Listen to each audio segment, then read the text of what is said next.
हरे कृष्णा। आज हम बात करेंगे उत्पन्ना एकादशी के बारे में। इस एकादशी का क्या महत्व है, एकादशी कैसे उत्पन्न हुई और हमें इसे कैसे मनाना चाहिए, इन सब के बारे में आज हम आपको बताएंगे। एक बार की बात है, युधिष्ठिर महाराज ने भगवान श्री कृष्ण से पूछा, भगवान, पुण्यमयी एकादशी तिथि कैसे उत्पन्न हुई? इस संसार में वह क्यों पवित्र मानी गई है तथा देवताओं को कैसे प्रिय हुई?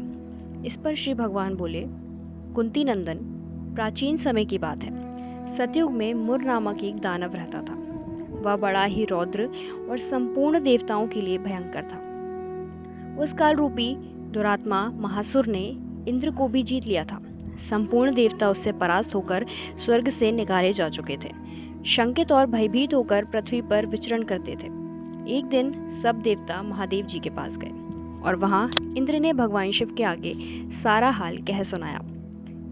इंद्र बोले, महेश्वर, ये देवता स्वर्गलोक से निकाले जाने के बाद पृथ्वी पर विचर रहे हैं। मनुष्यों के बीच रहना इन्हें शोभा नहीं देता। आप कोई उपाय बताइए, देवता किसका सहारा लें? इस पर महादेव जी ने कहा कि देवराज, आप सबको शरण देने वाले जगन्नाथ भगवान विष्णु की शरण में जाइए। भगवान सभी की रक्षा करते हैं, वो आपको इसका समाधान जरूर बताएंगे। भगवान श्री कृष्ण कहते हैं, युधिष्ठिर, महादेव जी की बात सुनकर परम बुद्धिमान देवराज इंद्र संपूर्ण देवताओं के साथ क्षीर सागर में गए, जहां भगवान गदाधर सो रहे थे। इंद्र ने हाथ जोड़कर उनकी स्तुति की।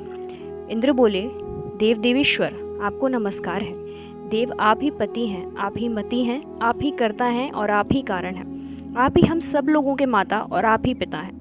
देवता और दानव दोनों ही आपकी वंदना करते हैं। पुंडरीकाक्ष, आप दैत्यों के शत्रु हैं। मधुसूदन, हम लोगों की रक्षा कीजिए। प्रभु जगन्नाथ, अत्यंत उग्र स्वभाव वाले महाबली मुर नामक दैत्य ने संपूर्ण देवताओं को जीतकर स्वर्ग से बाहर निकाल दिया है। हे शरणागत वत्सल, देवता भयभीत होकर आपकी शरण में आए हैं। दानवों का विनाश करने वाले कमल नयन भक्त वत्सल देव देवेश्वर जनार्दन, हमारी रक्षा कीजिए, रक्षा कीजिए। शरण में आए हुए देवताओं की सहायता कीजिए।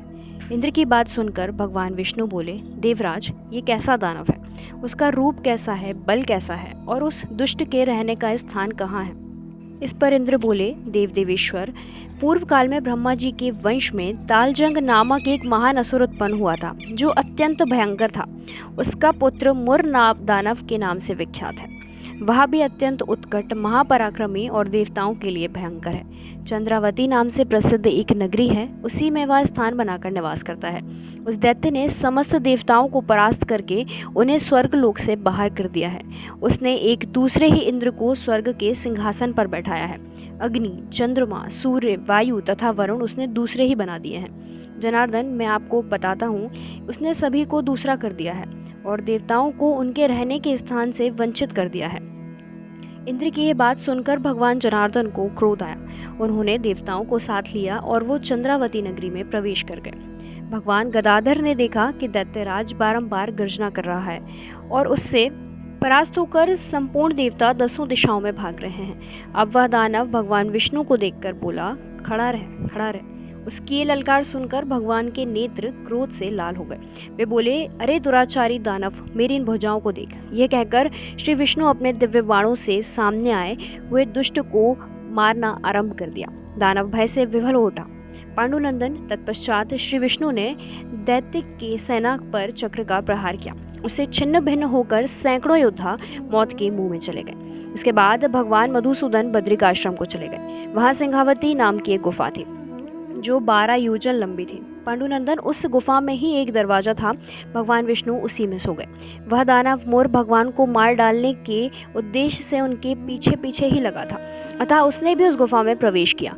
वहां भगवान को सोते देख उसे बड़ा हर्ष हुआ। उसने सोचा कि ये दानवों को भय देने वाला देवता है, अतः निस्संदेह इसे मार डालूंगा। युधिष्ठिर, दानव के इस प्रकार विचार करते ही भगवान विष्णु के शरीर से एक कन्या प्रकट हुई, जो बड़ी ही रूपवती, सौभाग्यशालिनी तथा दिव्य अस्त्र शस्त्रों से सुसज्जित थी। वह भगवान के तेज के अंश से उत्पन्न हुई थी। उसका बल और पराक्रम महान था। दानवराज मुर ने उस कन्या को देखा। कन्या ने युद्ध का विचार करके दानव के साथ युद्ध के लिए याचना की। युद्ध छिड़ गया। कन्या सब प्रकार की युद्ध कला में निपुण थी। वहमुर नामक महान असुर उसके हुंकार मात्र से राख का ढेर हो गया। दानव के मारे जाने पर भगवान जाग उठे। उन्होंने दानव को धरती पर इस प्रकार निष्प्राण पड़ा देखकर कन्या से पूछा, मेरा ये अत्यंत शत्रु उग्र और भयंकर था, इसका वध किसने किया? कन्या बोली, सौमिन, आपके ही प्रसाद से मैंने इस महादैत्य का वध किया है। भगवान ने कहा, कल्याणी, तुम्हारे इस कर्म से तीनों लोगों के देवता और मुनि आनंदित हुए हैं, अतः तुम्हारे मन में जैसी इच्छा हो उसके अनुसार मुझसे कोई भी वर मांग लो। देव दुर्लभ होने पर भी वह वर मैं तुम्हें दूंगा, इसमें कोई संदेह नहीं है। वह कन्या साक्षात एकादशी थी।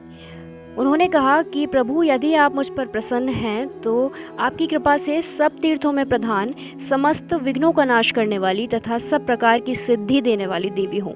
जनार्दन, जो आप में भक्ति भाव रखते हुए मेरे दिन को उपवास करेंगे उन्हें सभी प्रकार की सिद्धि प्राप्त हो। माधव, जो लोग उपवास, नक्त भोजन एवं एक भक्त होकर मेरे व्रत का पालन करें उन्हें आप धन, धर्म और मोक्ष प्रदान कीजिए।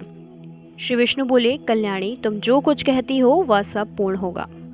ऐसा वर पाकर एकादशी बहुत ही प्रसन्न हुई। जो मनुष्य एकादशी को उपवास करता है वह वैकुंठ धाम जरूर जाता है, जहाँ साक्षात भगवान गरुड़ध्वज विराजमान रहते हैं। एकादशी के समान पापनाशक व्रत और कोई नहीं है, इसलिए हम सभी को एकादशी व्रत का अवश्य पालन करना चाहिए और इस दिन को भक्तिमय तरीके से ही गुजारना चाहिए। ज़्यादा से ज़्यादा हरि नाम का जप करना चाहिए, हरि कथा का श्रवण करना चाहिए और हरि का चिंतन करना चाहिए। एकादशी के संपूर्ण दिन को हरि के चिंतन में ही व्यतीत करना चाहिए। आप सभी को उत्पन्ना एकादशी की हार्दिक शुभकामनाएं। हरे कृष्णा।